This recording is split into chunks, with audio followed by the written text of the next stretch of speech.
Favorite movie? Any questions here? No, he's really got me thinking. Any questions on Zoom for James? Hey James, Trevor Gross from CUTigers.com. Just take us through that incredible goal line stand Saturday night.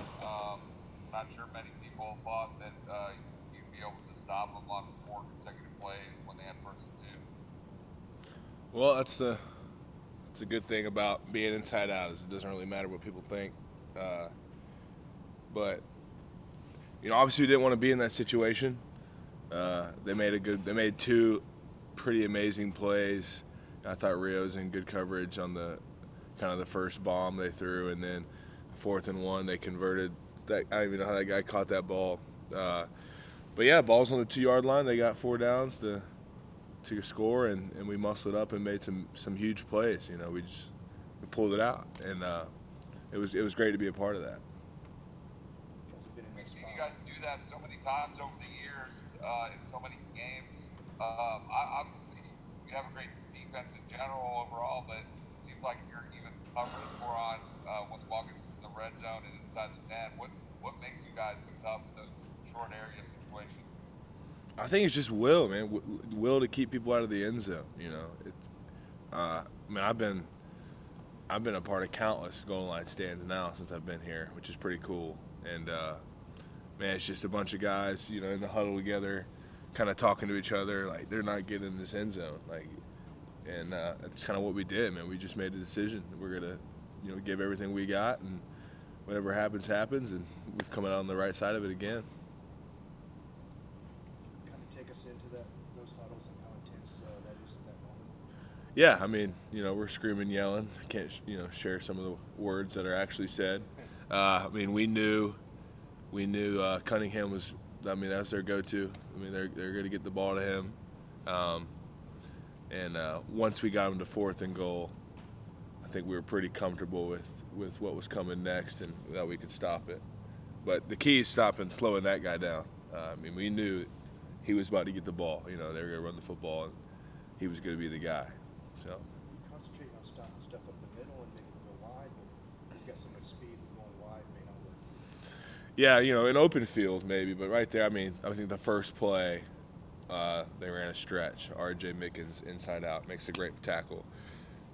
The second play, we had a little blitz, and I think I made the tackle on Cunningham. I didn't even pay attention to the running back because it's balls on the 2-yard line. Cunningham's keeping the ball. We knew he was going to keep the ball. And then the third play, they run a little outside zone with the quarterback again. And again, inside out, great pursuit. We made a big play. So, every single one of them, I think you see guys fighting like hell to keep the edge and force him back inside. And that's a little harder to do in open field, but in the goal line right there, there's only so much space. We accomplished the task. So. Mickens was really huge on that series too. Talk about what he was able to do to help you guys. He made some two huge tackles in those 4 downs. Don't get me wrong, none of us were perfect that game. Look at the stat sheet. I think he had like 170 yards rushing, that guy. And I had some misfits. Mickens had some misfits. We've had some things that didn't go our way, but what matters most is when it mattered most. We had guys like that step up and make plays, and that's all you can ask for. So we just got to get back, learn from the mistakes, own it, and continue to try to make big plays in big moments. What's the secret of halftime adjustments? Because I don't know if people realize, but in the locker room, V only gets maybe 5 minutes with you at the max to make adjustments. What's the real key to halftime? I'm still learning that myself. That's a question for Coach V. I'm just all ears, trying to soak up everything he has to say.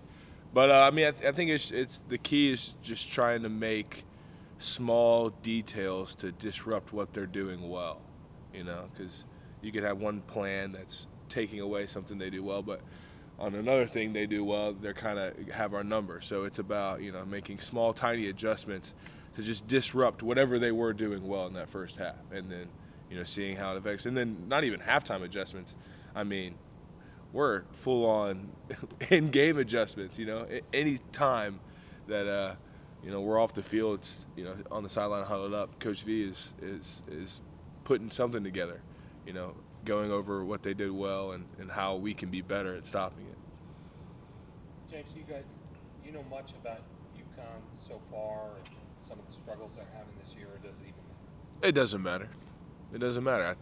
It's a college football team with college football players who, I know they got a new coach. I think they're being pretty creative offensively, and they pose some threats in spaces. They're just another opponent, and that's how we need to look at it. And if we were looking at it in any other way, there's an issue. So, but I know this team is locked in, and it's just we're playing Clemson this week again. We say it all the time here. We're just playing Clemson, and it's a good opportunity for us to just keep building on what we got going. You talk about people on the outside not really paying attention. I mean, after Georgia Tech, when we are people on the outside talking about what's the matter with this offense, and yet they keep grinding week after week and have made the plays that have won a bunch of games for you guys too. That's got to be something to say about who they are. I mean, past 2 weeks when we needed it from them, they showed up big time. They're getting better and better. There was never a doubt in my mind that was going to happen. I believe it. We all believe it. And it's just being patient, just keep working. Keep knocking away, and it'll come. So and that's kind of what you're seeing right now. I know you say one game at a time, but do you sit here and think, hey, we still got a chance to be champions in the ACC? Yeah, it's a possibility, right? Yeah. It's a possibility, and so until it's no longer a possibility, I won't sit here and tell you that. I believe it. That's how we get preached to. That's how you got to believe that. You have to have an unshakable belief about any possibilities, and if we just keep taking care of our business, then maybe that'll happen for us. And fingers crossed it does. Bo and Davis were talking about earlier that you learned something different from adversity or a more difficult season rather than just winning all the time. Do you feel like you've learned anything about yourself or this team or this program just from going through a season like this is different? I don't think I've learned something new. I think I've had more validation on the kind of guys we have here and what this place is all about.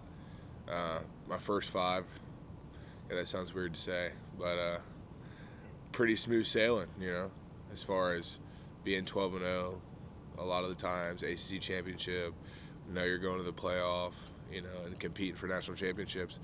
And this year's just been a little different. Every single game has been last possession, and it's fun. Don't get me wrong. I'm having a hell of a time playing football this year. And probably the most fun I've had since I've been here, to be honest with you. Maybe it's not the season that we've hoped for, but I love the guys we got in the room. I love the chemistry. I love everything about what this year's brought. And so I don't think we've learned anything new. I just think it's kind of validating the foundation we've built and validating what it takes to win a game and how hard it is to win consistently for a very long time.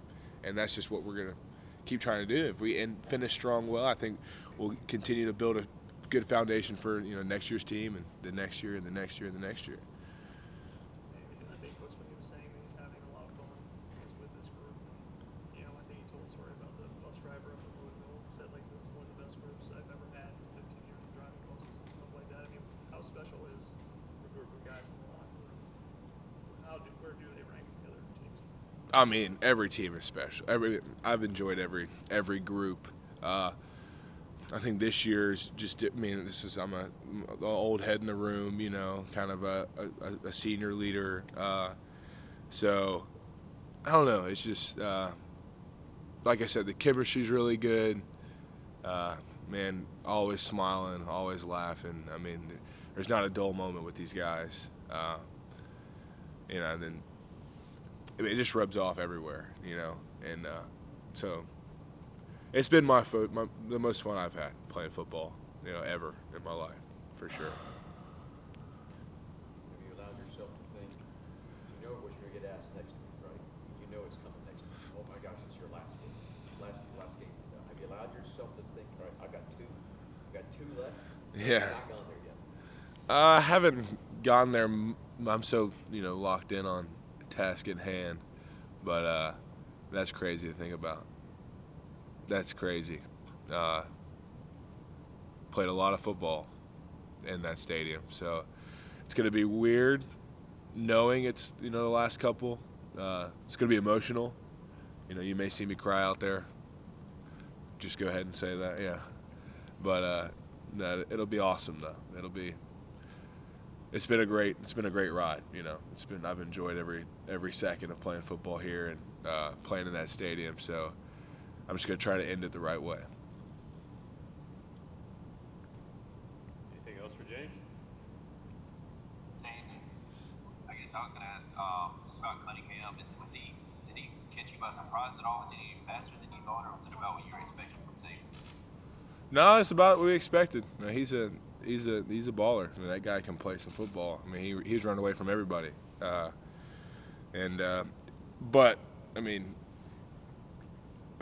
I could go through the tape with you right now. I could talk through every big play they've had and what we did wrong. We misfit a lot of things. People just see this guy making plays, and he did. Give a lot of credit to Louisville. They played a great game. They have a great offensive line. They got great skill, great quarterback. Give them a lot of credit. Don't get me wrong, but there's also a lot of areas where we're half a step too late. We're on the wrong side of someone, or I'm fitting somewhere where a guy thinks he should be fitting, and it's just not the case, or vice versa. So we didn't help ourselves a lot either, and that's something a lot of the times outside in you don't really understand or see, and that's fine. It's part of the game, but like I said, give him a lot of credit, but also we need to help ourselves a little better and be more precise and take better angles and funnel the ball back to our help. Hey, Jamie. Go ahead, Larry. No, you go ahead, Anna. Oh, I was just going to ask, what are the ways you have seen DJ's leadership change, grow over recent weeks? Yeah, I think he's become a little more vocal. He's always been a level-headed, steady, confident guy. He's been under the spotlight for years now. So, he understands. He understands what that's like. He understands the responsibility that comes with that. And the greatest, like that. That's the. I don't think I've seen anything different than he's just been steady, just reliable, steady, level-headed. Smooth as can be, just shows up every day and goes to work. It doesn't look phased at all, no matter what's going on. And that's good to see when that's your quarterback, And same with Tyson. I think Tyson's done a great job of elevating that room, and during moments and times, and just they work together really well. So they make each other better, and then DJ just being steady, level-headed. Just curious, when you play more nickel and dime, it of course makes you a lot more versatile, able to do a lot of different things, but when you play against a team that's really good running like outside zone and also running inside, is it just naturally harder from a numerical and maybe even a size perspective to hold up as well when against the run? Yeah. Yeah, you could. There's a lot of arguments you can take on why this happened or why that happened, but I think Coach V always has a great game plan, and the numbers are right. I can tell you that. He thinks about it. If there's 4 guys here, it's 5 gaps to cover, and we've always got that down. So it's about guys executing and being physical, and I think you got to give Louisville a lot of credit. Me and Balin were talking during the game, and that was a big, physical, heavy-handed O-line. Really knew what they were doing, knew how to target, comfortable in their scheme. That's a good offense, a very good offense. And,